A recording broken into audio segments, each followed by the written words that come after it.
Hello everyone, I hope all of you doing well. I welcome you all.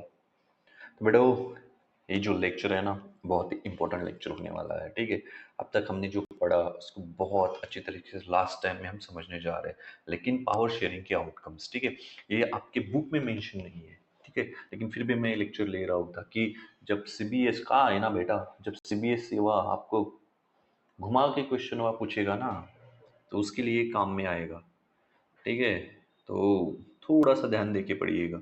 ठीक है, बहुत easy way में हम कवर करेंगे, जो पढ़ा है वही है, बस आपको थोड़ा सा इस लेक्चर के जरिए एक एनालिटिकल वे मिलेगा कि हाँ सीबीएसई वा जो है का है।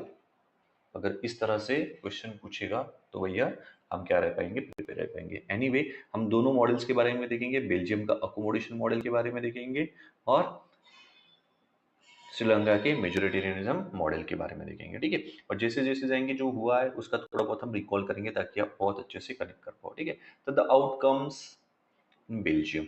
ठीक है, अब बेल्जियम में अकोमोडेशन किस तरह से किया गया था और म्यूचुअल रिस्पेक्ट की गई थी ये हमने देखा है। ठीक है, सबसे पहले हम देखते हैं, थोड़ा सा रिकॉल कर लेते हैं। ठीक है, इतनी कंपोजिशन क्या था बेल्जियम में, थ्री कम्युनिटीज थी, एक थी डच, एक थी फ्रेंच और एक थी जर्मन। डच थे कितने, 59%। ठीक है, फ्रेंच थे 40% और जर्मन थे ऑलमोस्ट 1%। ठीक है, डच फ्लेमिश रीजन में रहते थे, फ्रेंच वेलोनिया रीजन में रहते थे, और भैया बॉर्डर एरिया में रहते थे या फिर थोड़ा बहुत कंट्री में स्प्रेड हुए थे, ऐसे आपको ध्यान में रख सकते हैं। ठीक है, ये जो थे यहाँ पे जो दिख रहा है। ठीक है, डच जो थे कंट्री में मेजोरिटी में थे। ठीक है, और फ्रेंच कंट्री में माइनॉरिटी में थे।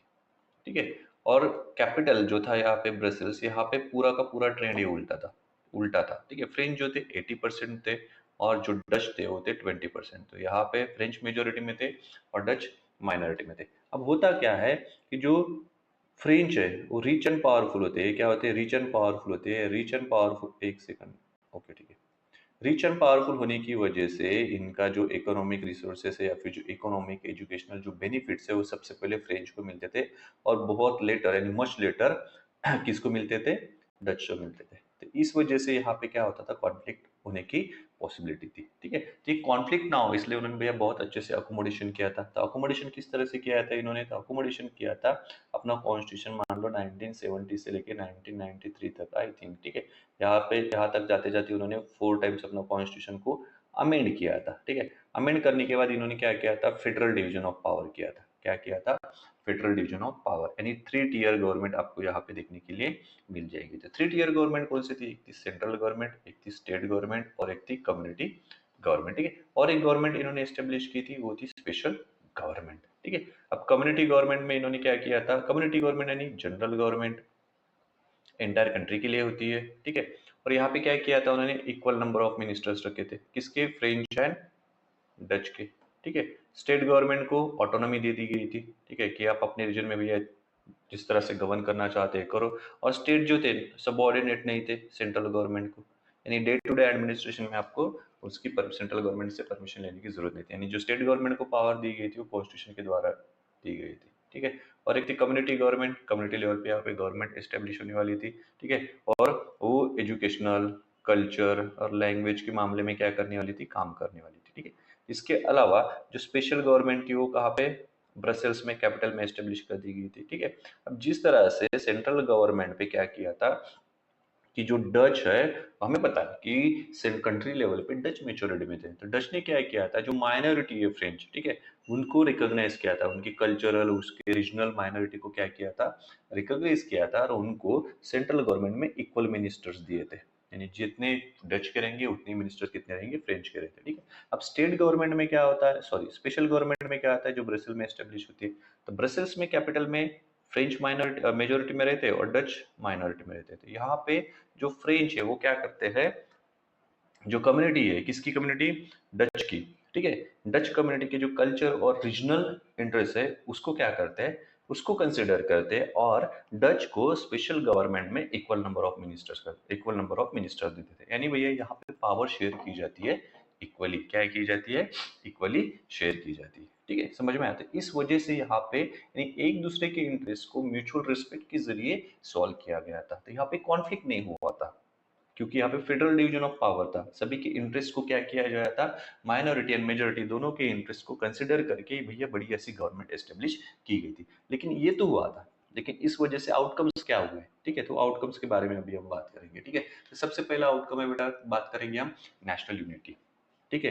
नेशनल यूनिटी बनी रही क्योंकि भैया यहाँ पे फ्रेंच एंड डच दोनों ने क्या किया था कि जो अपने माइनॉरिटी एग्जिस्ट करती है वहां पे क्या किया था, एक दूसरे की जो इंटरेस्ट है उसको क्या किया था, रिकॉग्नाइज किया था रीजनल लेवल पे, कल्चरल लेवल पे, ठीक है। तो इस वजह से नेशनल यूनिटी जो है वो वहां पे बेल्जियम में बनी रही, यानी कंट्री जो है उसका स्प्लिट नहीं हुआ, बाल्कनाइजेशन नहीं हुआ कंट्री का, कंट्री डिवाइड होने की वहां पे कोई ऐसी डिमांड नहीं उठी कि हमें सेपरेट स्टेट चाहिए, जैसे श्रीलंका में उठी थी, हमने पढ़ा है ये ऑलरेडी, ठीक है।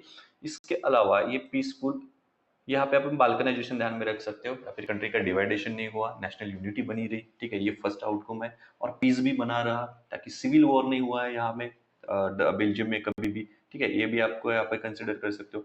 पीसफुल को एग्जिस्टेंस, जी हाँ, ठीक है। कम्युनिटी गवर्नमेंट एस्टेब्लिश की गई थी, ठीक है। ये कम्युनिटी गवर्नमेंट कल्चरल इशू को क्या करती थी, हैंडल कर सकती थी, जिस वजह से यहाँ पे डेली फ्रिक्शन नहीं होता था, बराबर ना, यानी भैया उन कम्युनिटी में कोई भी ऐसे तान तनाव स्ट्रेन रिलेशंस नहीं होते थे, हमें देखने के लिए मिलता है, यानी पीसफुल को एग्जिस्टेंस भी यहाँ पे हमें देखने के लिए मिलता है। इसके अलावा क्या हुआ था कि सिविल वॉर को क्या किया गया था, अवॉइड किया गया था, क्या किया गया था, अवॉइड। क्यों सिविल वॉर अवॉइड किया गया, ठीक है, क्योंकि सिविल वॉर यानी क्या होता है, सिविल वॉर यानी होता है कि वायलेंट कॉन्फ्लिक्ट होता है बिटवीन द ग्रुप्स, ठीक है, विद इन अ कंट्री।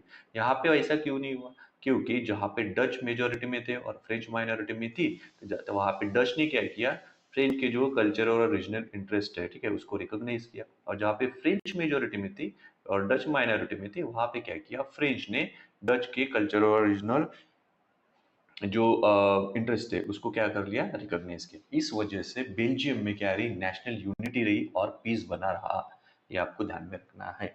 ये आपका फर्स्ट आउटकम, ठीक है। आई होप बहुत इजी है, आपको समझ में आ रहा होगा, ठीक है। उसके बाद देखो Brussels as a symbol, Brussels क्या था, कैपिटल था, क्या था, कैपिटल था, क्या था, कैपिटल था। देखो यहाँ पे सॉरी, देखो यहाँ पे सबसे पहला आउटकम क्या है, सबसे पहला आउटकम है नेशनल यूनिटी, ठीक है। फिर से एक बार मैं कवर देता हूँ, मुझे लगा कि कुछ मिस हो गया है, ठीक है। आई होप कि सही हूँ मैं, कि कुछ मिस हो गया होगा और मैं आपको अच्छी तरीके से यहाँ पे कराऊंगा, ठीक है।